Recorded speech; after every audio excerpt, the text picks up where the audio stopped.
பொழுதுபோக்கிற்கான resort வசதிகளை பெருக்கிக் கொண்டே வருவதால் கடந்த 2018ஆம் ஆண்டு முதலே கேரளா பேரழிவை சந்தித்து வரும் பேரதிர்ச்சி தகவலும் கிடைத்திருக்கிறது. அதிலும் ஆகஸ்ட் மாதம் என்றாலே கேரளாவுக்கு ஆகாத மாதமாக அமைந்திருப்பதுதான் அதிர்ச்சியின் உச்சக்கட்டம்.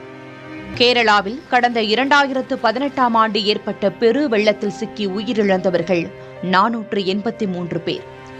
இந்த இயற்கை கோர தாண்டவம் நிகழ்ந்த மாதமும் ஆகஸ்ட் தான். இதற்கு அடுத்த ஆண்டே, அதாவது 2019 ஆகஸ்ட் 8ஆம் தேதி இயற்கையின் ஆவேசத்திற்கு வயநாடு மாவட்டம் ஆளானது. அப்போது அம்மாவட்டத்தின் கவளப்பாறையில் ஏற்பட்ட நிலச்சரிவில் சிக்கி உயிரிழந்தோர் மட்டும் 59 பேர். அதே நாளில் வயநாட்டின் போதுமலாவில் ஏற்பட்ட நிலச்சரிவிலும் 19 நபர்கள் உயிரிழந்திருக்கின்றனர்.